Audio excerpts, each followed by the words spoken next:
I want to read this out from the Australian Bureau of Statistics, so I'm not making this up. This is a media release released yesterday on the 28th of October. It's headed New Insights into COVID-19 Deaths in Australia. Australia had 682 COVID-19 deaths by the end of August, according to data released today by the Australian Bureau of Statistics.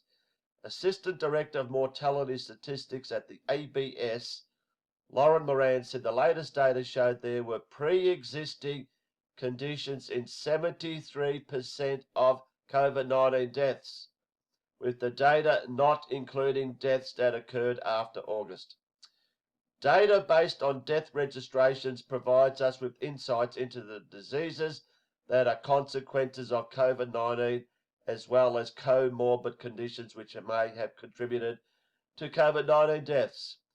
Pre-existing chronic conditions were reported for 73%, which is 496 of COVID-19 deaths.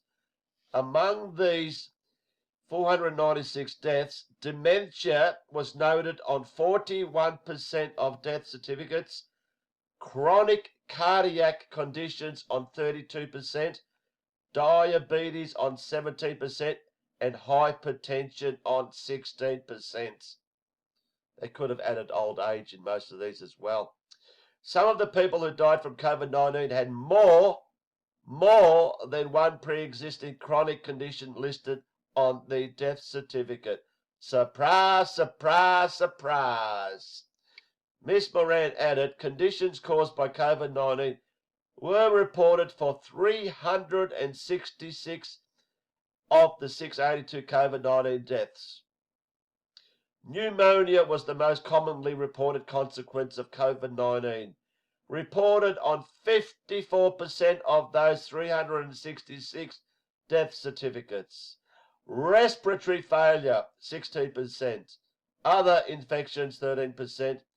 And cardiac complications, 10%, were also reported as consequences of COVID-19.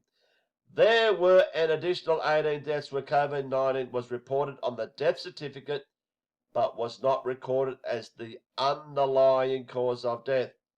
These are not included in the 682 COVID-19 deaths.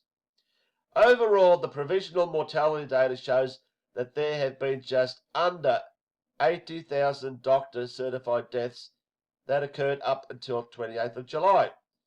Between the weeks ending 2nd of June and 28th of July, there were 24,329 deaths, compared with an average of 26,229 deaths over the last 5 years. So we have got 2,000 less deaths in 2020 than in the last 5 years, between the 2nd of June and the 28th of July. The major flu months. 2,000 less deaths, and we are all running around panicking about a pandemic. Really? Comprehensive data and analysis can be found in provisional mortality, blah, blah, blah. This release is a part of a range of additional products produced by the ABS. So I just thought that would be of interest to people out there.